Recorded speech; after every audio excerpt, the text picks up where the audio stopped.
Welcome back to another episode of the That Fitness Business Podcast. Tom Blackman with Dan Smith. Hello, Dan. Hello.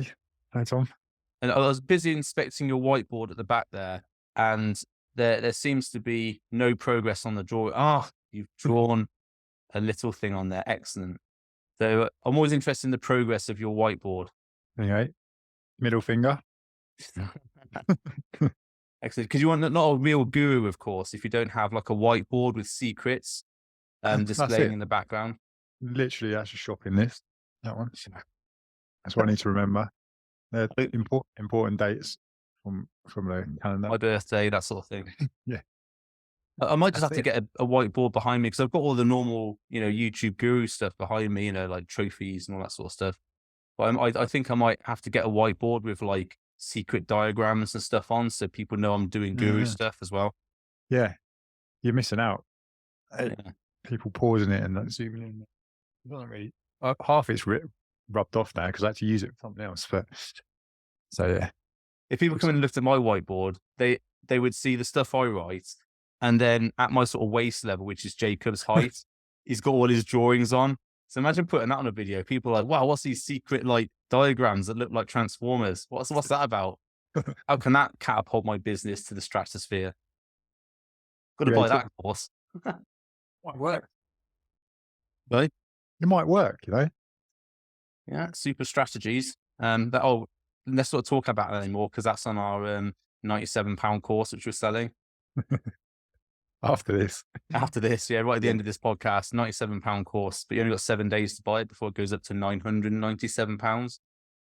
I saw this is a tangent, but I saw an. Have you seen the ad? We would have seen it, and it was like 997. It's all crossed out. Now it's like free. And I always think, who paid 997 for that? Nobody paid £997 for that. No one at all. So it just, I just don't get it. And surely people see that. Surely. Yeah, but remember we talked about when we did the Threads podcast, and there was a guy, and he's still selling it, selling a Threads like how to like boss Threads or something like that, and he had how to make money or how to do ads right on Threads, and there's no ads on Threads, and he priced that was like one of his bonus bits, and he priced that at something like £1,007. What a course on something that doesn't even exist yet? Wow, that must be like a future course. Mad skills.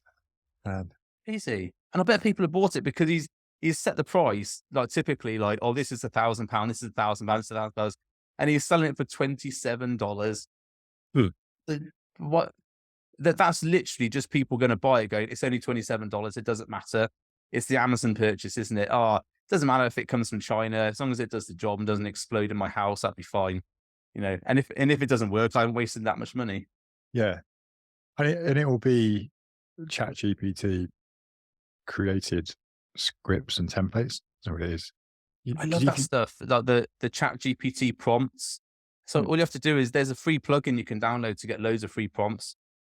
Yeah, but that's all they are. So they just go on, right, generate me 365 threads that I can use over the course of the year. Cool. Here's 365 on this and this thing. Here's 365 on this and this. Package them up, sell them. But yeah. It's just mad, isn't it?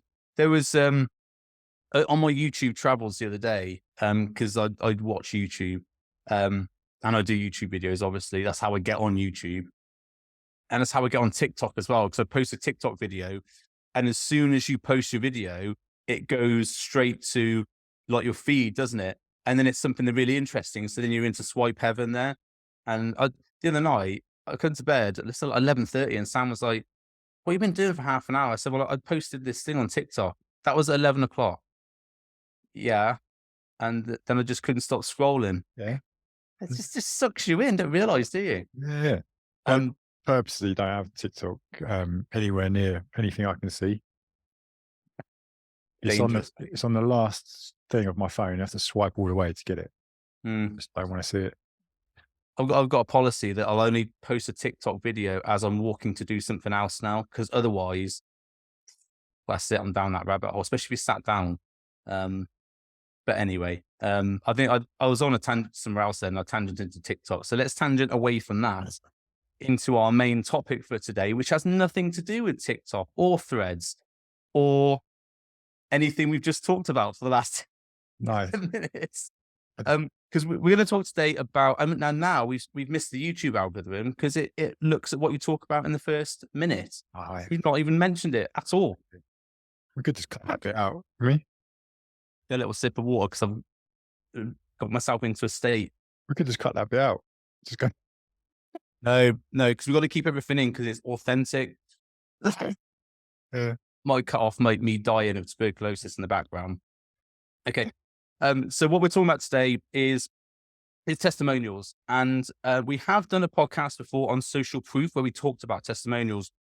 But both Dan and I thought it was a good idea to do something more, because we talked about social proof and before and afters and why you shouldn't use before and afters and all the other ways you get social proof. And we sort of skimmed on the testimonials there. But we thought, because testimonials are basically an advert for your business, and for some weird reason, people will believe random strangers on the internet saying that you're a good person, and they just won't believe you're a good coach unless you've got these random people saying that you are. And so we thought, well, let's do a proper thing on testimonials. Because the main problem that, I know I see this, Dan, and maybe you can enlighten me on what you see with your clients, is that when coaches look at testimonials, it's like, I've got to wait till the end of the I've got to wait till the end of the coaching before I get a testimonial because they've obviously done their time with me. And now they're going to tell everybody what a great coach I am. And there's the problem, because we both know, and everyone who's a good coach knows, that a transformation of meaningful significance takes probably 3 to 6 months. Mm. So then you've got an issue. If you take a client on, you've got potentially 6 months before you can get a testimonial out of them. And how are you going to advertise your business in the meantime? Yeah, you could use screenshots, that sort of stuff, but of text messages and that. But you haven't really got that thing you can use, which is like a proper story. What do you see with your clients? Is that the same? Yeah, that comes up a fair bit. It's fair to say. I also feel that it's part of the space as well. People go, oh, I haven't got any social proof, I haven't got any testimonials because I'm new, or like I've just started working with these people. No, well, that shouldn't stop you still documenting the process and actually talking about what's happening.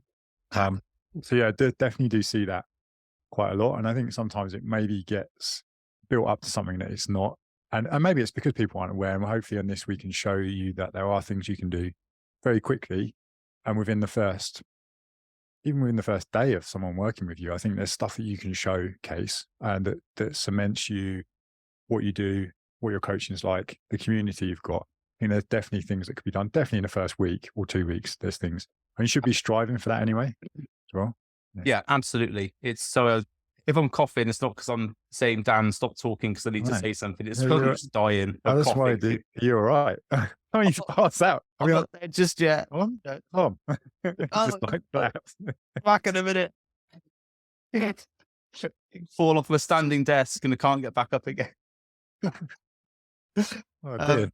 Yeah, so I was going to sip my water so I don't die. That's all right. One of the medications I have to take for my heart to keep my heart healthy, because if people didn't know I had a heart attack like about a year ago, it actually causes you to cough a bit more. So that's always fun. Which it feels like 3 minutes later, I feel like you're dying. No, just my medicine, keep me healthy. Yeah. Sorry, back to testimonials. So, so there's this thing, isn't it? Is that people think a testimonial is it's an end of days thing, isn't it? It's the look at all the great things that happen, but actually there are key points, as you said, in the first week, in the first 2 weeks. And I know I've seen you do this with your business coaching clients as well. I think it's from your Slack group or something like that. There's like a feedback of, say, what's happened in the last 2 weeks, or how have you found this coaching different from other people, something like that. Because the answers are, oh, the first 2 weeks have been brilliant, or the first week's been brilliant. I felt supported and that sort of stuff. So there's stuff you can get in the first week, in the first month, and periods through that. Is that right? You've got something that Yeah. tracks this week? I mean, it's based off a few different touch points. So there's not just myself, then there's touch points from our assistant in there as well, Steph, who will then reach out. And I think it helps then to have the introduction of who you work with, because it helps to put a face to the name. It's also nice to get that level of support, which then helps people, depending on where they've come from or what they might have experienced. We want it to be different. We want it to be better, basically. So if we can log that and track it, that's great. And I'll get messages from Steph, like the replies, she'll just screenshot and send them. Oh, this is cool. This is really nice to hear. So that stuff helps. But then it's not a coincidence. It's like those things are put in place so that within the first week or 2 weeks, there should be some form of emotional win. Because like you said earlier, like people go, I've got to wait 6 months until I get this transformation and I can show the before and after pictures and that. And I'm like, yeah, but you should be striving for them to feel something in that first period. So if you can get them to explain how they feel more supported, or that this is completely different to what they thought it was going to be like, and maybe they felt more energized, and maybe they've started to do things they didn't think were possible, or they've been trying to do for ages, and in the first 2 weeks they've started doing it. Like, how powerful is that for you to be able to then show someone else that who's struggling with the same things, and you go, well, look what happens when you come work with us. They're like, fuck yeah, I need to come do that. So Yeah. those are arguably, for me anyway, more important than the final thing, I think. I don't know what you agree with. Yeah. Yeah, because the key thing is, and this is a question that coaches will always get, is how soon can I see results, or what can I expect to see in the first week, or how long before I start to lose weight, or it's always the question, isn't it? How long do I have to wait before I see the return on investment I've made in you? And and I know coaches listening to this they'll have said this to clients. Oh, but it's a 6 month progress. It's long term. We're investing long term. And while that's true, and we know that 3 to 6 months is the optimal time to get this transformational result, people just don't want to hear that, do they? They want to hear, yeah, do you know, in the first week, in the first 4 weeks, this is what you're going to see. This is what you can expect to see. It's that short term pacing to the long term, isn't it? Long term results, but the sort of the key steps towards that result, you'll start to see those in the first 2 weeks. And I think obviously coaches, and I think, it's safe to say that we both deal with evidence based type coaches who aren't like, the cookie cutter, Mm. typical bad coach people. They're always going to say, look, it's a long term investment. Real weight loss takes time. Real muscle building takes time. It takes 6 months. But then they neglect the fact that the cookie cutter guys are going, hey, in the first week, you'll see 6 pounds of weight come off, because it's keto. So you'll see no glycogen and all this water come off. They don't say that. They just say, oh, you'll see this initial weight loss. And that's where I think, really good coaches who are not spinning wheels of people to try and get them into their coaching, they need to step up that game a little bit with, look, this is what you're going to see in the first 6 weeks. Yeah, you're not going to drop 6 pounds or 10 pounds or whatever, but you will get support and confidence that things are going to happen, and you will start to see your diet improve. You will start to see your training get better, that sort of thing. People want quick wins, don't they? Yeah. I think wherever you can strive for quick wins, you should try and do it. That doesn't mean you're suddenly unethical and you No. are chasing something that's not possible. I think that you can almost learn from what those coaches do. So the coaches that you're always mad at because they've got loads of clients, you can learn from them, because the way that they do communicate um, their wins, they're always talking about it all the time. Like, Yeah, and absolutely. even if like it's it's not possible, they're still out there just shouting about it. So you need to go, oh well, I need to do this in a way that is suitable for my style of coaching. I'm more compassionate, I'm more empathetic to what I do. But Mm. it doesn't mean that the people come to work with you are any different. They still want things to happen quick, but it's your job to then go, cool, these things we can change in this time period. And within the first 2 weeks, you're going to maybe feel like this, and this is what you can expect to feel like. And then we're moving towards that longer term goal, because you've told me that in the past you've worked with so and so, it didn't happen. You tried this diet, this didn't happen. You've regained the weight, so that's not going to happen this time. But we can still celebrate those things initially in the short term as Yeah, well. absolutely. And I think I know we'll talk about this maybe a little bit further on, but asking the right questions is really important here. And this goes for all types of testimonials or any sort of like, because if you're always asking people like yes or no questions, like for example, do you enjoy the coaching? If that's a question you're like first 4 weeks or first week or so feedback for, do you enjoy the coaching? Yes. Well, that doesn't tell you anything, you know. However, what's the best thing about the coaching so far? That's not a yes or no question. Yeah. Yeah. How do you feel now that you didn't feel 3 weeks ago? What's different now? Yeah. Yeah. There's so many things that you can do with that, because you could have a separate system set up. I mean, I know you mentioned you've got like different ways of you doing that. Mm, But why can't you build that into the feedback process from your clients? So within the first 2, 3 weeks, those questions are in there. They're in the check-in process even, so that you can capture that anyway. And then those check-in forms can evolve over time. Maybe they can change a little bit. 'Cause I'm a big fan of them having differences in and changing as the coaching evolves. The questions should change really, but so you yeah, can because add that someone on. who is at the beginning of their progress, like let's say we took a fat loss client, for example, typical, and they probably don't know anything about nutrition or diet or anything when they come to work with you. So in that first couple of months, it's all going to be about what do you understand now? What have you implemented now? What's different? But then after the first couple of months, when they've into that routine, it's right. They've almost got rid of all those niggling habits that were causing them stress. Now it's just the little things left to fine tune. So of course the questions need to be different. And if you're always asking the same questions, there's a bit of cognitive dissonance with the form, isn't it? It's, oh, it's this weekly form again. Oh, I won't bother filling it in because there's another one going to come next week, same stuff. So I'll just fill it in then. Mm. Yeah, definitely.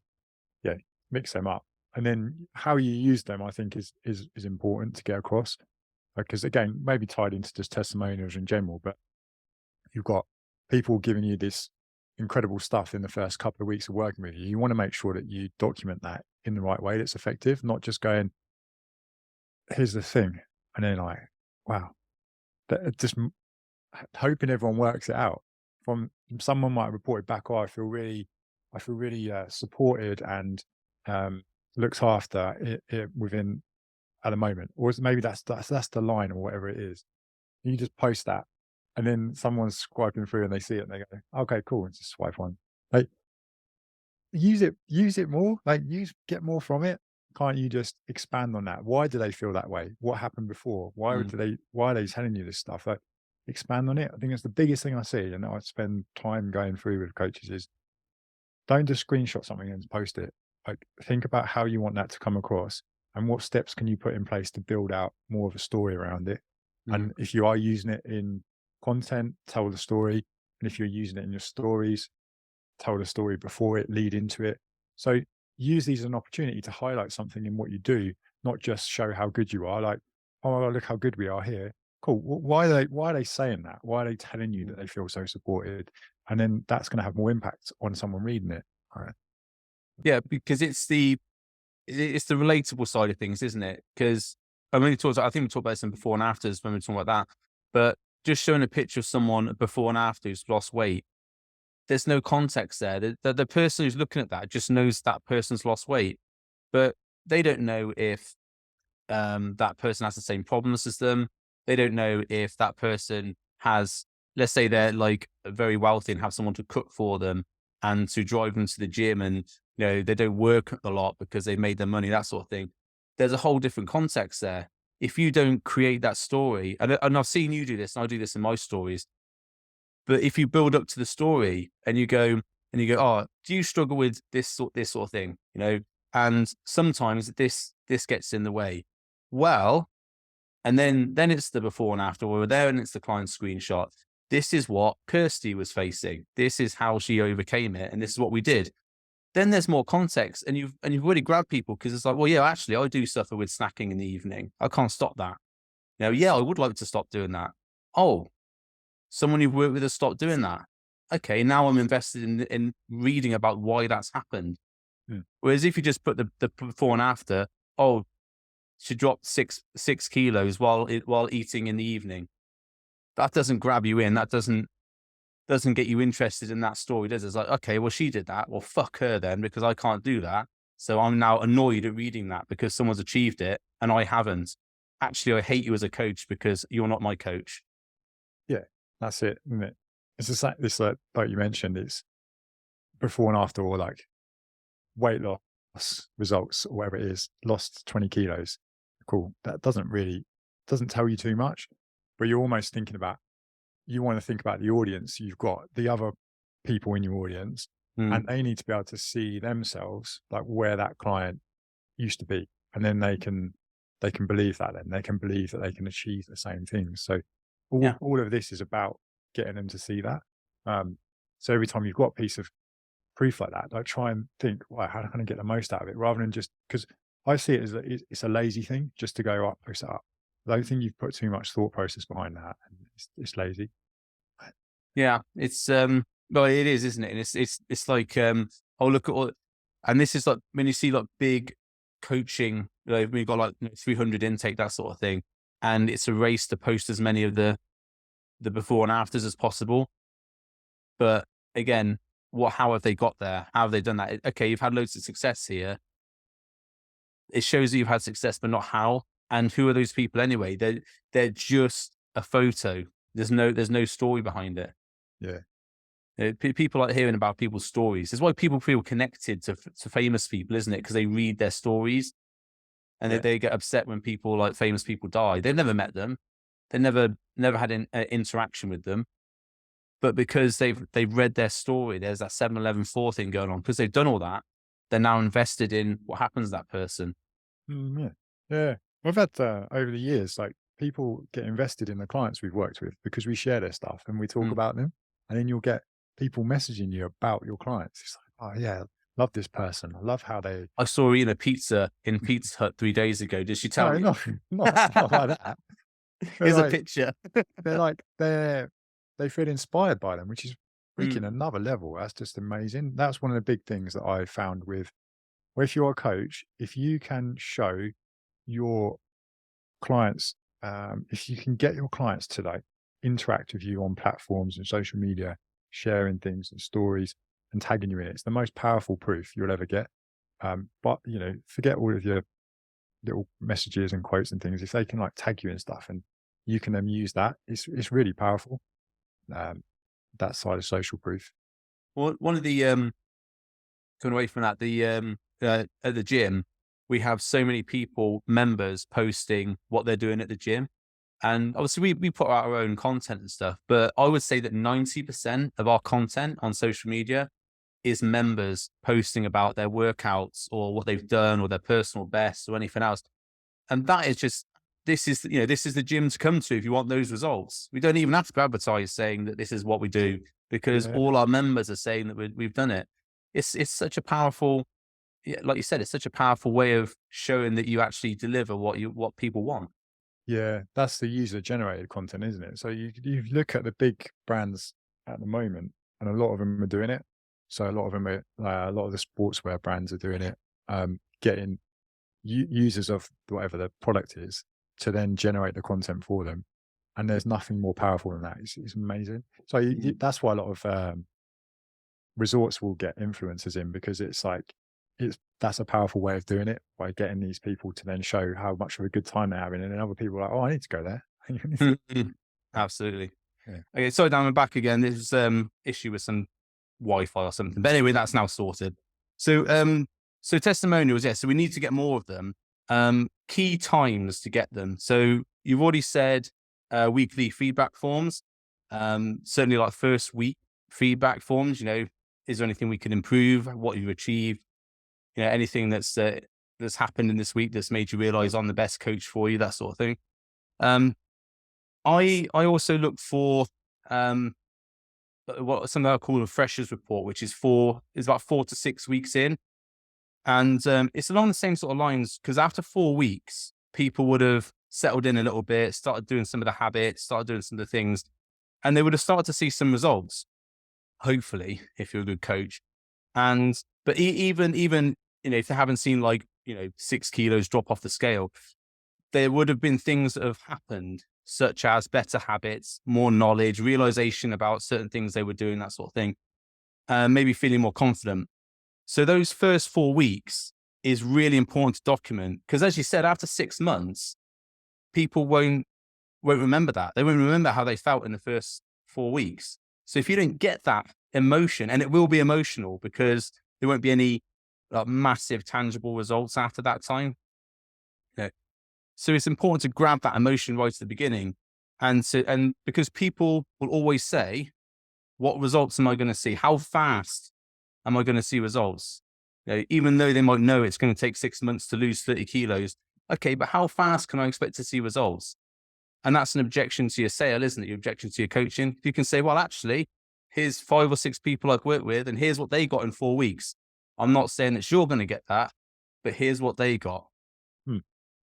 Yeah, anything like that you can use initial period to handle any of those objections. That's going to be loads better than waiting to then go, cool, here's the end result. That's why I believe it's more powerful to have that stuff, and then gather it at certain points throughout the process as well. Because I know do you do something else? Do you have that initial one? Is that the first one you do, the fresh Yeah. one? So as well as having like a weekly like check-in, if you can call it that, with new clients, I like to essentially hand-hold them through the first couple of weeks. So I generally text them, every other day, everything okay, because some clients won't text you if there's a problem. They'll wait till they check in, and then everything's happened, so you got to firefight a little bit. So as well as that, I have the 4-week one, which is like an official one. And then I have something called a midterm report. It's all done on like schools. So you've got a freshers report, which is university, midterm report. And the midterm report is if you've done like a period of something. So say you've got a client, long-term client, and they wanted to get in shape for a wedding or a holiday or something like that, which is something we can all relate to, going along nicely. Oh, hold on, there's this holiday coming up. Right. Let's schedule out a period of time where we're going to work just on getting you ready for a holiday. And then we go back to your normal coaching afterwards. That time would be essentially where the midterm report. So it's like a session of coaching within the bigger coaching, so that you can then say, right, well, I was working with this guy or girl. Their long-term goal was this, but what they wanted to go on holiday or they had a wedding coming up. So we decided to do this for this time. And here's the result of that happening. And that obviously relates back to people who want a specific result like that. But it also, again, gives you something else to talk about with a long-term client you've been working with for a year, 2 years, whatever. Yeah, that's a good one, because I think people think that I can't use that client again, can't talk about that client. Yeah. Why not? You're going to work, if you are working on them with different things, and it's going to bring up different stuff. And then each of those is an opportunity for you to talk about it. Like, over the years, we've had so many different ones, like different approaches we tried, removing tracking, taking the scale weight out. Maybe there's different events that you've been coached for, how you've approached that. Holidays, like you say, is a really cool one because everyone wants to get in shape. Everyone goes on holiday, don't they? Yeah. So there's loads of different ways of framing it. It doesn't mean that, you can't use that again. Or maybe there's just a specific emotion that came out of the process of working on something with you. So even your weekly feedback can lead into stuff like this. I know we're not really talking about that as such, but that can be used for proof of what's happening. So there shouldn't ever be a point where you're like, I haven't got anything to talk about. Like, okay, cool. And You're not asking good enough questions then. That's my yeah. And I think the other thing here is that sometimes coaches don't get it right. And that's important to talk about as well. Because when you see like I can't remember what it was, some podcast about advertising or something.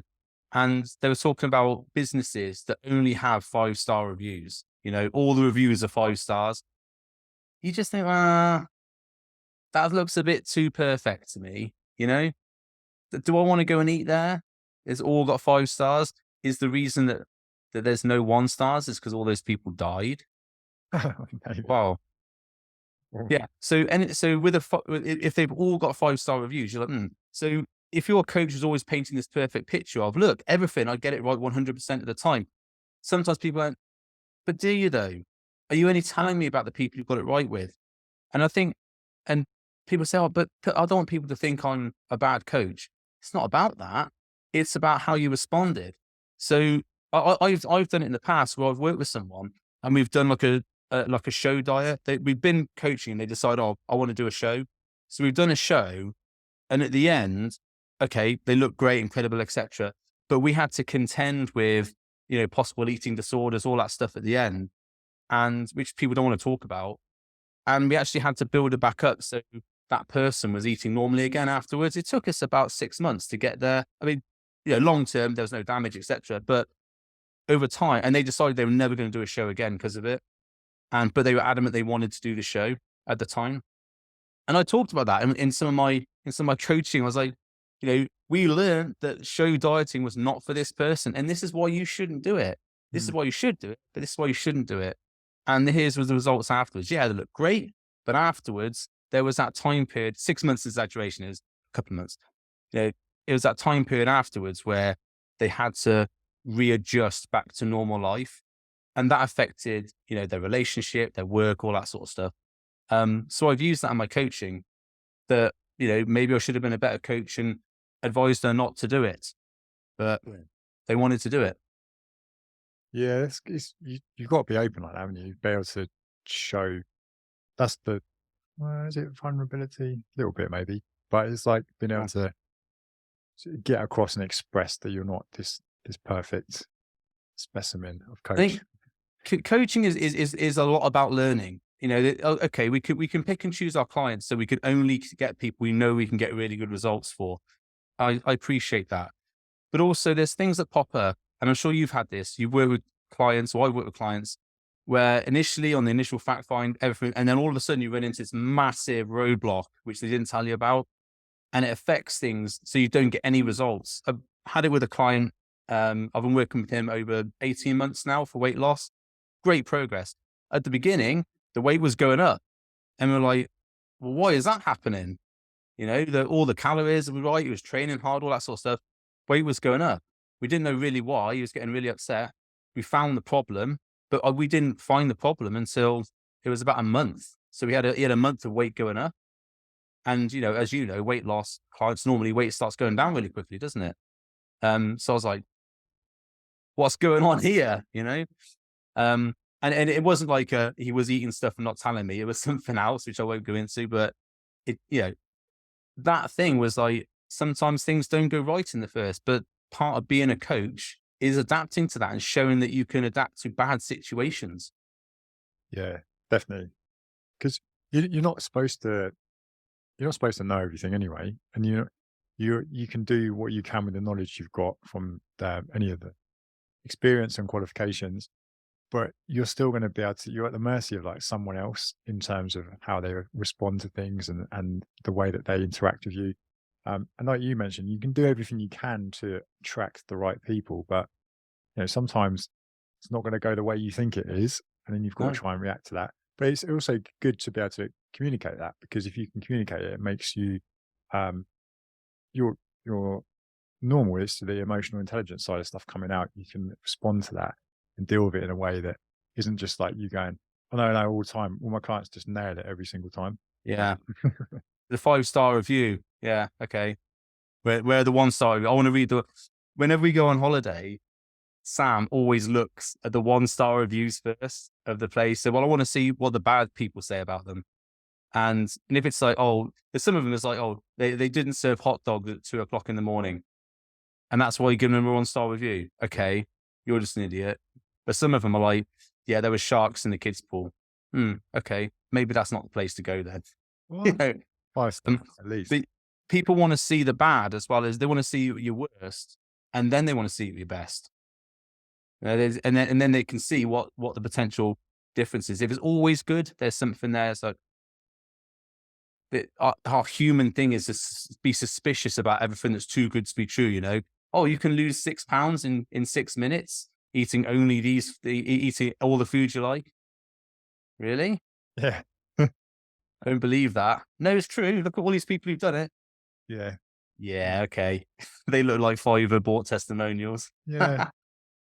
But that's what coaches are up against, aren't they? So people will do that, and then Mm, it's unfortunately it's the job of the compassionate coaches, like we mentioned, to come and pick the pieces up from these people who have just done all these different things, tried all of the fads, and then you have to go, all right, cool, like this is how it's going to work now. Yeah. I'm Yeah. here. Yeah, but So we've done like the first couple of weeks, we've done feedback forms, done freshers report, done midterm report.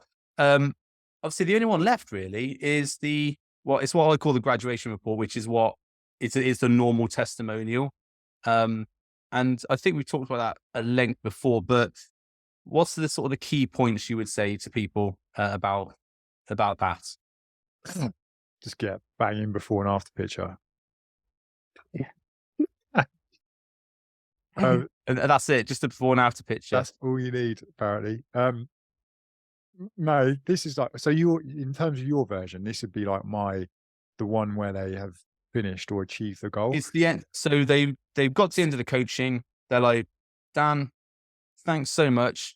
I've got exactly what I want to do. Nothing. I don't think there's anything else we can do here. I'm going to stop the coaching. And you go, would you like a testimonial? Yeah, absolutely. You've given me a great result. Yeah. Well, what's the sort of key things to remember about when you're asking for that testimonial? Yeah. So for this, like, we've changed this over the years now, and we used to just get like written. We used to have I remember the form. It was like a Google form, I think. It used to be like answer these questions, and they were just really shit questions.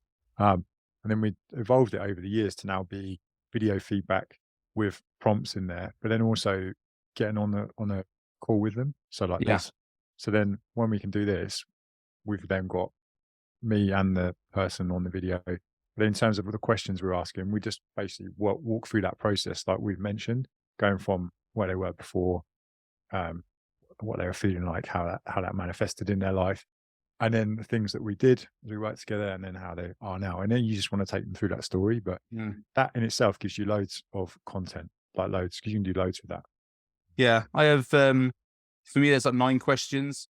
And it's divided into 3 sections. So you have the problem, what the problem they were facing, how they tried to solve it, and why they didn't solve it themselves in the past, and why it was a problem, how it's affecting their life.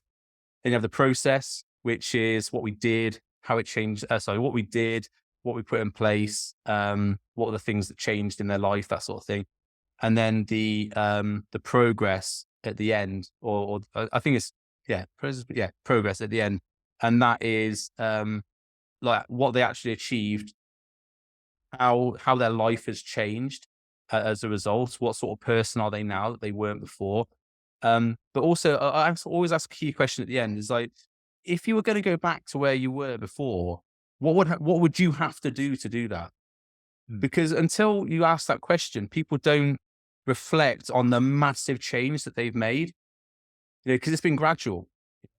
And I asked this from a guy once, and he said, "Do you know what? There's no way I could ever go back to that, because I used to drive everywhere, even if it was like a 2-minute walk. I used to order takeaways every day. I didn't go to the gym because I thought I didn't have time. You know, I would always be first at the line on the Friday pizza, you know, like they have Friday, the pizza delivery at lunchtime. And that's just not me anymore. I can't see myself doing that. So many other things would have to happen. And it's that reflection point about this massive change that's happened. And I think if you don't ask that question, because people reading it are going to go, well, I'm really up shit creek here, and this guy's over here where I want to be. I can't see myself getting there. And it's the reverse of that question, isn't it? It's not, oh, we're going to do this to get you here. It's, look, this guy's here, but he was over here. And this is what he would have to change to go back. And you can change it too. Exactly. Yeah. Just basically, you want them to be able to see any potential clients in your audience to be able to see themselves in that story, or some relatable parts in it anyway. Yeah. Because a lot of people think they're so far gone, they cannot possibly achieve what your client has achieved, especially in 6 months. Yeah, that's it. That's the key. And Dan, I'm going to have to cut it short because I've got to go and pick up Jacob. Right. So I will say thank you, and I'll cut it short, and see you on the next podcast. Bye. Thanks, bye.